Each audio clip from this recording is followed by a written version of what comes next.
La pasada semana, con el pretexto del control del déficit, de la deuda y la estabilidad financiera, el partido del Gobierno aprobó en el Congreso de los Diputados el proyecto de ley hipotecaria con el rechazo del resto de grupos parlamentarios. Esta ley deja de lado las principales demandas de los afectados, las recogidas en la famosa Iniciativa Legislativa Popular, que incluyen la dación en pago retroactiva, la paralización de los desahucios y el alquiler social.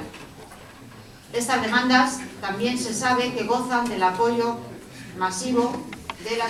sociedad española, como así se ha reflejado en diversos estudios de opinión. Tal aprobación supone una nueva imposición en favor de privilegios de banqueros y especuladores y en perjuicio de cientos de miles de familias deudoras expulsadas de sus hogares y empujadas a la marginación. La injusticia de estas medidas va más allá de la no concesión de esas demandas mínimas, pues los desahucios forman parte inseparable del expolio social a favor del capital financiero. Con esta moción, Izquierda Unida pretende poner en valor la función social de la vivienda, que no es un mero artículo de mercado, aunque nuestro país ha sido el ejemplo de un bien con el que se ha especulado por encima de lo razonable e incluso por encima de lo imaginable. También pretendemos con esta moción difundir y defender medidas alternativas frente a la realidad de miles de familias desahuciadas por la voracidad de los bancos y la explosión de la burbuja inmobiliaria. Yo creo que el tono para escuchar esta moción tiene que ser un poco más respetuoso, porque a pesar de que estemos todos cansados, creo que estamos tratando un tema socialmente muy duro, ¿no?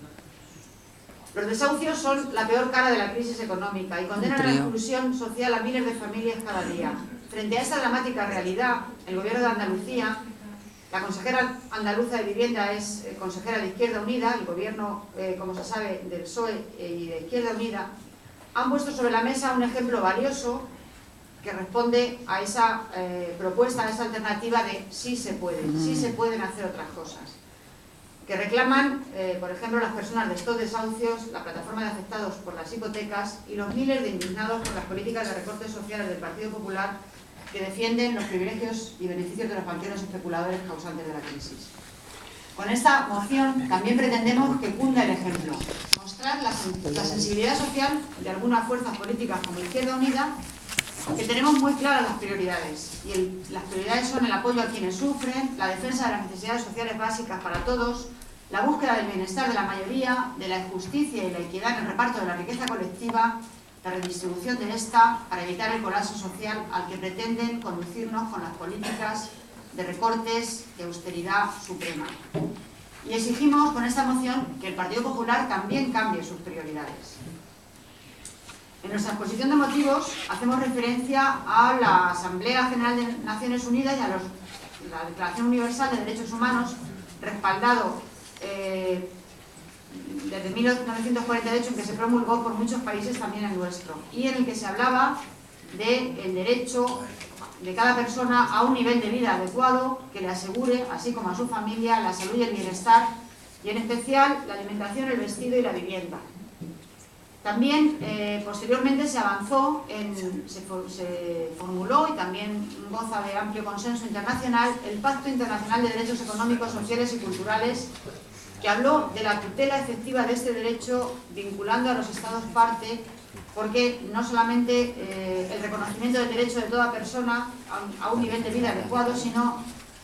que también se habla de garantizar las medidas apropiadas para asegurar la efectividad de este derecho. Nuestra Constitución, en el artículo 47, recoge también el derecho a la garantía de una vivienda digna y también habla de la función social de la propiedad privada, así como de la obligación y la responsabilidad de los poderes públicos que se recogen en el artículo 47 de la Constitución en el siguiente tono, o en el siguiente modo. Todos los españoles tienen derecho a disfrutar de una vivienda digna y adecuada. Los poderes públicos promoverán las condiciones necesarias y establecerán las normas pertinentes para hacer efectivo este derecho, regulando la utilización del suelo de acuerdo con el interés general para impedir la especulación.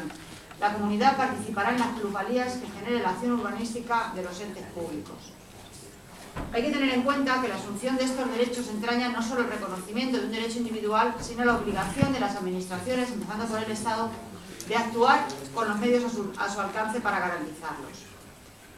Hay que reconocer que las administraciones públicas durante mucho tiempo en nuestro país han mirado para otro lado y no han actuado regulando ni dirigiendo el mercado de la vivienda para garantizar ese derecho a la vivienda digna, en propiedad o en alquiler, donde cada persona pudiera desarrollar su proyecto vital. La falta de vivienda, la imposibilidad de emanciparse o, como ocurre en la actualidad, la pérdida de la vivienda provocada por un desahucio y la deuda arrastrada de por vida suponen la exclusión real de personas de nuestro sistema económico y social. Junto al trabajo o junto a la pérdida del empleo, la pérdida de la vivienda es un elemento fundamental de exclusión. Todo ello a pesar de que nuestro ordenamiento jurídico no permite el uso antisocial de la propiedad, no permite el uso especulativo del suelo de la vivienda, el enriquecimiento injusto y las condiciones abusivas aprovechándose de un bien necesario. Por tanto, el uso como mercancía de la vivienda que se ha venido haciendo por algunos sujetos, especialmente por las entidades bancarias o por algunas entidades bancarias, es un uso indebido frente al que tendrían que haber actuado los poderes públicos. La función social de la vivienda, en suma, no es un límite externo a su definición, a su ejercicio, sino una parte integrante del derecho mismo. Utilidad individual y función social componen de forma inseparable el contenido del derecho de propiedad. Además de la defensa de la función social y la garantía de una vivienda digna, también la vivienda, como he dicho, es una garantía de no exclusión de grandes capas de la sociedad y también de la defensa de la dignidad de las personas. Es un bien necesario que nadie discute. Sin embargo, casi 300.000 familias en todo el Estado están afectadas por desahucios, por una injusta regulación hipotecaria que hace que las personas no pierdan solo sus viviendas, sino que queden con buena parte de la deuda para el resto de sus vidas. Existe, somos conscientes, un atesoramiento por parte de las entidades financieras de dichas viviendas, estas viviendas que requisan a sus deudores, adquiriéndolas en ejecuciones hipotecarias a un precio muy inferior al que tenían, al que ellas mismas valoraron cuando concedieron sus créditos, y manteniéndolas en muchas ocasiones desocupadas una vez que se ha producido el desahucio, o que se ha procedido al desahucio. Un entramado constituido por entidades financieras, subfiliales inmobiliarias, entidades de gestión de archivos, incluidos los procedentes de la reestructuración bancaria y entidades inmobiliarias dedicadas a la utilización de la vivienda como mercancía. Frente a todo eso, la población es frágil, está sin apoyos. Esta situación puede ser calificada como emergencia social y económica y obliga a los gobiernos que quieran acatar el contenido de nuestra Constitución a adoptar medidas extraordinarias y urgentes. Así lo ha entendido el Gobierno andaluz a través de la Consejería de Fomento y Vivienda mediante el Decreto 6/2013 de 9 de abril de medidas para asegurar el cumplimiento de la función social de la vivienda. Con esas medidas que no atentan contra lo que son las competencias del Gobierno central, la ley contempla la expropiación temporal máximo de 3 años del uso de las viviendas a las personas jurídicas que estén en proceso de ejecución o hayan sido embargadas a aquellas que se encuentren en riesgo de exclusión social y no tengan alternativa habitacional. También contempla el Real Decreto andaluz sanciones de hasta 9.000 euros a personas jurídicas, bancos inmobiliarias que tengan sus viviendas vacías. Y plantea también incentivos al alquiler para personas físicas, aseguramiento de los riesgos, garantizando el cobro de la renta y el arreglo de desperfectos que pudiera haber, así como medidas fiscales para incrementar, para incentivar, digamos, el alquiler. Aunque estas medidas no resuelven en su globalidad el problema del acceso a la vivienda, de la falta de acceso a la vivienda, ni tampoco elimina la necesidad de modificar la ley hipotecaria recientemente cuestionada por la justicia europea, es claro que este Real Decreto afronta con valentía la situación de quienes no tienen medios económicos para acceder a una nueva vivienda. Para evitar la exclusión social de muchas familias hay que avanzar en medidas que supongan realmente un plan de choque, salvaguardando el bien jurídico a proteger el derecho a una vivienda digna. Hoy mismo nos encontramos con que, o ayer mismo se anunció que el Gobierno canario también se suma a una medida similar. Un gobierno,